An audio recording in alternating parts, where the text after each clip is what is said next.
Hi, everybody. I'm Kat Margulis, and I'm the host of The Power of Story. And as a longtime journalist, author, and book coach, I tend to see story everywhere I go. But in recent years, I've had the opportunity to see story transform lives and businesses. And so that's what I want to explore with you and my guests in this series is how you can create the life, the business, and the legacy of your dreams through story.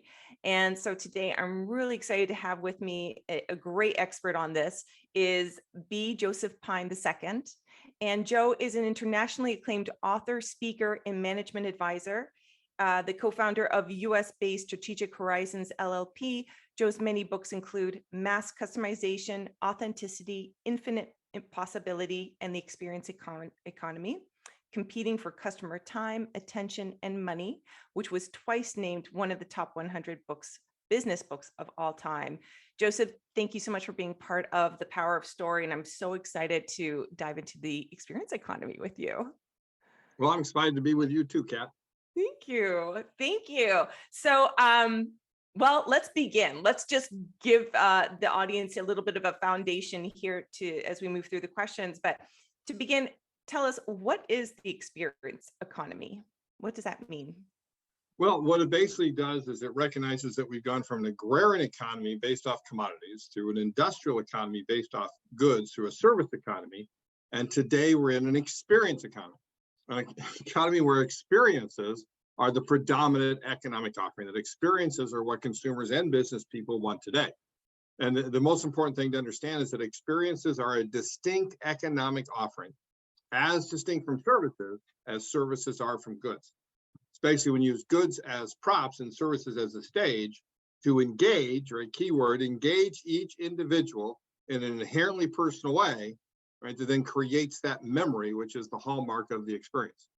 Oh my God. I mean, just hearing you articulate it that way is landing for me in a totally different way. So thank you. That's amazing. And so what kinds of experiences are customers and audiences looking for today? Well, I mean, there's all kinds of experiences. I should say, first of all, there's non-economic experiences, right? I mean, there's the sense that we experience things as long as we're conscious in that. There's experiences like having a dinner with our family and so forth. That you've bought goods and services for it, but you haven't specifically bought the experience. But experiences, have always been around. They're not a new economic offering. We just newly identified it as an economic offering. We've always had sporting events and concerts and plays and theater, movies for a long time, theme parks. All of those are different genres of experience. We increasingly invent new genres of experience. Escape rooms didn't exist 15 years ago, and now every town, it seems like, of 10,000 people or more has an escape room in it, or one or more of them. We now have Instagrammable places like the Museum of Ice Cream or the Rose Mansion and so forth. There are nap rooms and rage rooms and breathing rooms and so forth. One of the things I've noticed from the pandemic, I think, is that while we always desire these highly memorable experiences, one of the things we recognize is we also want meaningful experiences as well. That, as one of the things we learned from the pandemic is that, at least in the developed world, we don't need more stuff, right? Goods. We got enough stuff.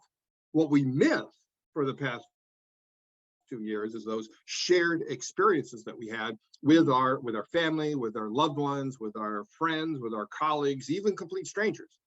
And so we're moving more from memorable, merely memorable, to highly meaningful experiences as well. Oh, what a beautiful place for us to be moving. What a beautiful direction for us to be moving toward. I love that. I love it. What part does storytelling play in the experience economy? Well, you mentioned the subtitle of the 2020 re-release, which is Competing for Customer Time, Attention, and Money.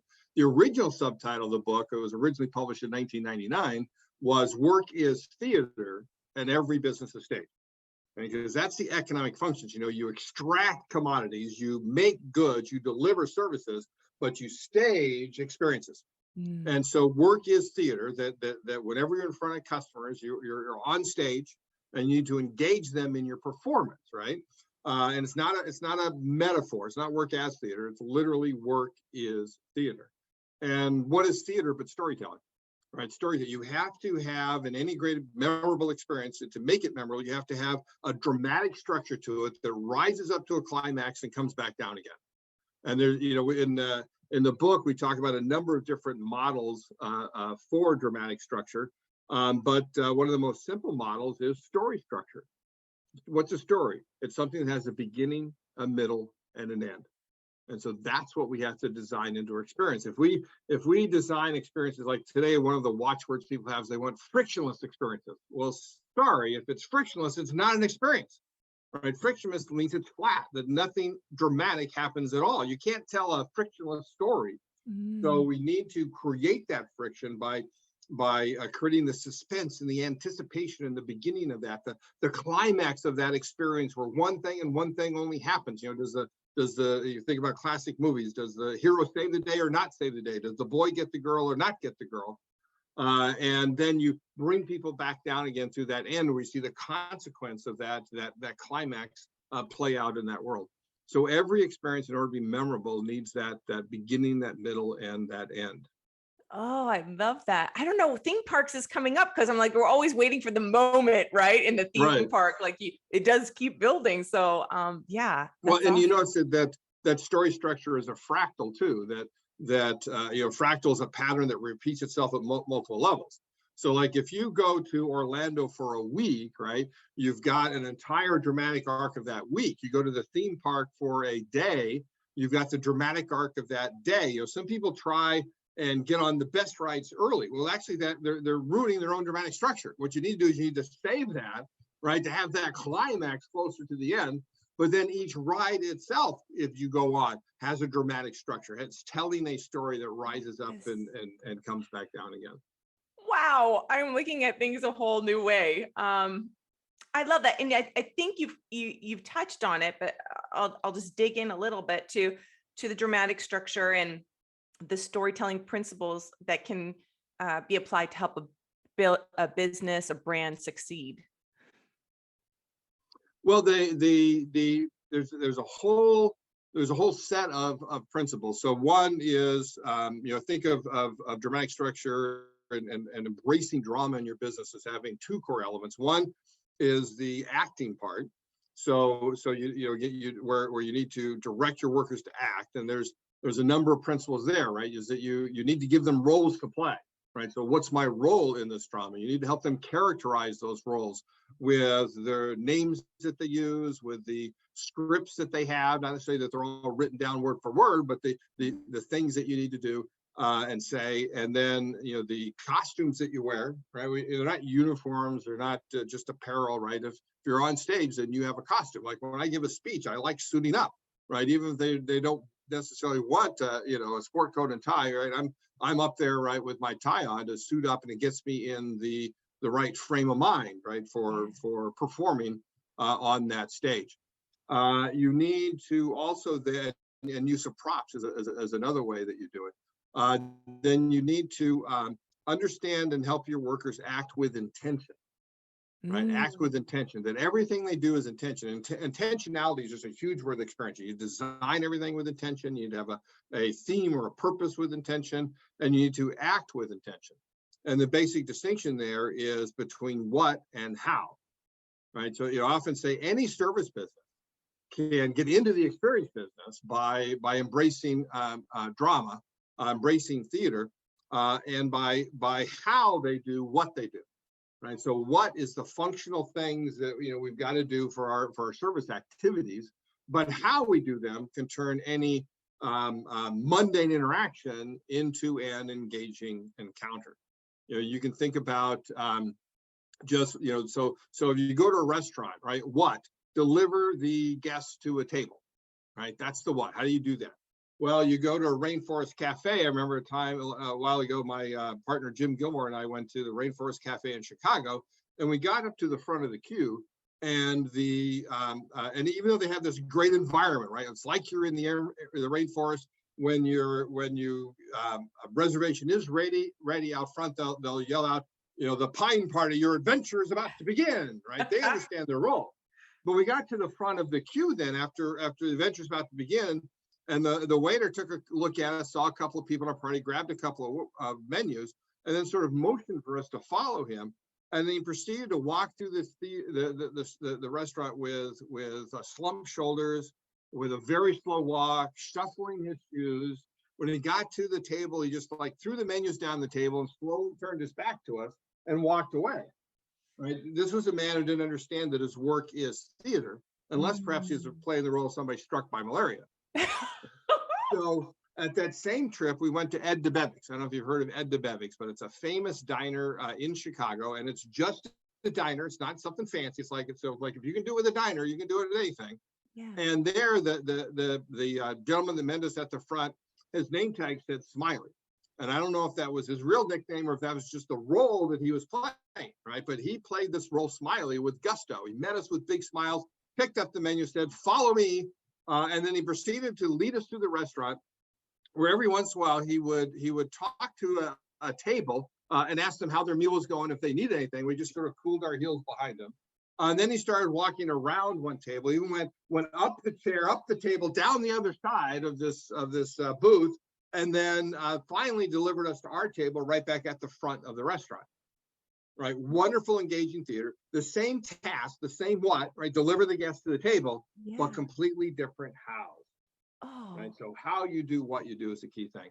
And the other thing when it comes time to designing the experience is recognize that as I got this great line from John Jurdy, the late experience architect.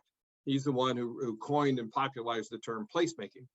And when he defined experiential design, he said what we do is design time.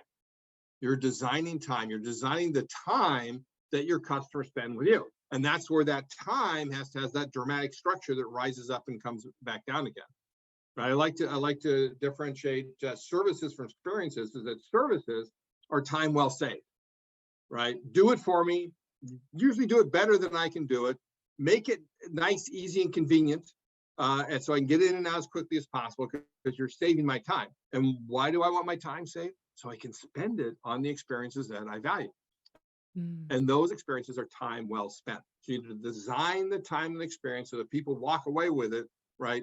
Thinking, feeling, saying that was time well spent.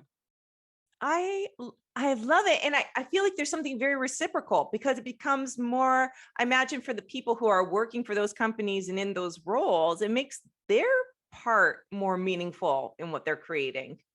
Right, exactly. Yeah. Exactly. Is that they can find meaning in acting, yeah, right? In revealing the parts of themselves that maybe they don't often get to do or with other people. Yeah. Some people, it's not for them, yeah, right? Some people have a hard time with that. Some people are naturals, right? That just love doing that. But others, you can train them. You can give them rehearsal time. We have our own on-stage offering, a frontline video training offering that teaches people how to be on stage and how to go about doing that. And the first module, is about what versus how. Fantastic. I love that.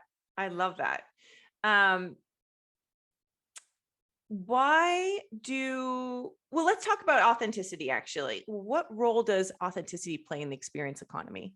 Well, it's a great question to ask following theater, right? Because a lot of people think theater is being phony or fake, right? That you're pretending to be somebody, you're acting, like somebody else. And it certainly can be, but it doesn't have to be. Acting can be very real. And I'm familiar with Pike Place Fish Market in Seattle. No. Oh, really? So Pike Place, world famous, that's the slogan, or world famous Pike Place Fish Market. These are fishmongers, right, that go home smelling like fish. And they're commodities producers. They get fish out of the open sea, and then they put it on ice in an open air market.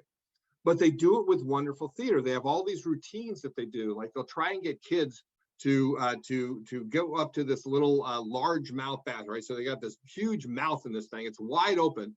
And as the kids get close to it, like pointing it, they have this little string that they pull that causes the mouth to snap shut, right? And then all the kids go like this. Yeah.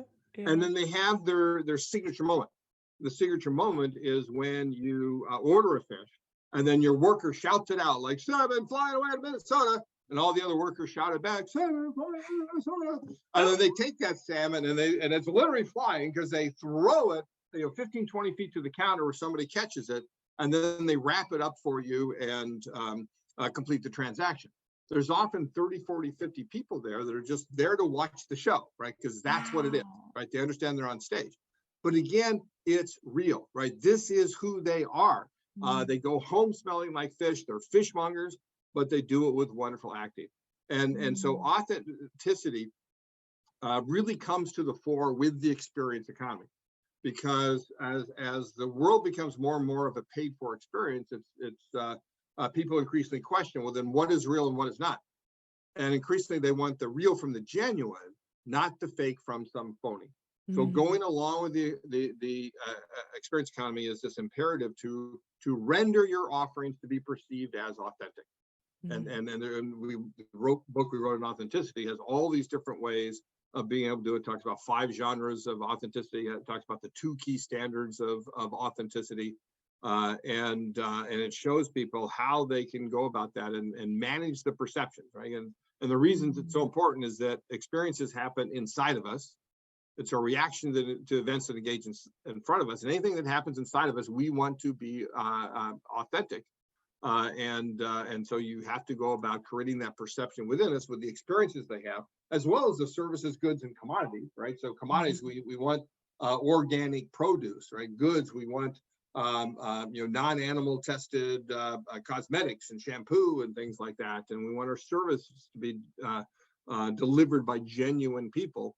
All of that is wrapped up, and also our experiences, desiring them to be authentic as well. Yeah. Wow, 5 genres of authenticity. That's another interview. That is fascinating. I want to make sure I get to this question. Why is it important to think of business in terms of transformation? Well, because that's the ultimate aim of experiences. As we all know, we're all the product of our experiences. We only ever change through the experiences that we have. And I talked about memorable experiences and meaningful experiences. So there are also transformative experiences that change us. And in fact, transformations is a distinct economic offering, right? The 5th and final offering in this progression of economic value, where companies hire us basically to help them achieve their aspirations, right? To become who they want to become. Whether that's when we hire a coach, the number and types of coaches have exploded over the last 10, 15 years, because whenever we hire a coach, it's because we have an aspiration and we want that coach to help us achieve that. Healthcare is fundamentally about aspirations, about going from sick to well, or whatever the individual aspiration is. And business to business management consulting is about transformation. Nobody hires a management consultant unless they want a better business in some way, whether that's reducing cost, increasing revenue, being able to innovate, regenerate the enterprise, whatever it might be. So transformations are hot on the heels of experiences, and increasingly we're hiring companies to help us do that. I mean, we could buy a self-help book and try and do it on our own, but guess what? Change is hard. Change is really hard. So we work with companies or coaches and help them do that. I work with a golf coach myself to improve my golf game. It's just one small example. Yeah. Oh, that's delicious. I love that. How can storytelling be transformative in the experience economy? Well, that's a great question. So I talked about the different frameworks for dramatic structure. Yeah. I've got a 7-stage framework. You actually learn if you go to theater school, you learn Freytag diagrams. I got a 5-stage structure of enticing, entering, engaging, exiting, and extending. And then we got 3-stage structure of storytelling, the beginning, middle, and end. Or if you prefer the Disney version, pre-show, show, post-show. Or you have a 1-stage model, which is a signature moment, like the Pike Place story and the fish, right? That's their signature moment. At Ed DeBevick's, at some point during your meal, the wait staff will get up on the counter and they pull up the music and they sing and dance for you, or YMCA or whatever it might be. There's also then a 12-stage model of drama, and it's sort of famous. It was created by I don't actually know job he had, but a famous author, Joseph Campbell, who talks about the hero's journey. And the hero's journey is 4 quadrants and 3 stages in each quadrant. And you recognize it from any epic movie you go to, whether it's Star Wars and the journey Luke Skywalker goes through, or my favorite, the Lord of the Rings, and the journey that Frodo goes through, as well as in the Hobbit, Bilbo before him, where you're in your normal world, right? That's the first 3 stages, but something's happening, and then you decide to go out into the world, into the greater world, into almost a magical realm. You always have a wizard, or whether it's Gandalf or it's Obi-Wan Kenobi, that's helping you, guide you, your guide through this. As you do, you have to overcome all of these obstacles. You have to become a hero. There's always a time when you're in the deep, dark depths and not sure you can do it, not sure you want to do it. And if you wanted to, you couldn't do it even if you wanted to. But then you finally get up the courage to do it. You conquer it. You save the day, save the world. And then the last quarter is going back home again, seeing the consequence of that, where you're a changed person. Right. And so one of the ways to think about story structure with transformations is we're making our customers a hero. How do we make them a hero? How do we take them through that hero's journey where they become a different person as a result of it, a changed person, and whether it's explicitly or implicitly go through that journey, right? Whether you're telling them this is what's going on, or you're just the wizard, right, that is guiding them along the path. And making sure you're there at all the right moments, that they overcome this, and that they do in fact change, and that change is sustained through time. Yeah, I love it.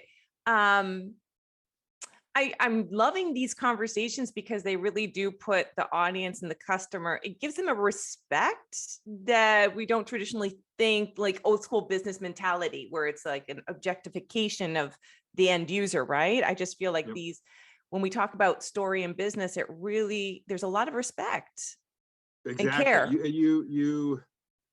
You have to almost believe in the person, right? Yeah, you have to have a respect. You can't treat them as a user, right? That's where you get that objectification in, as you call it, Kat.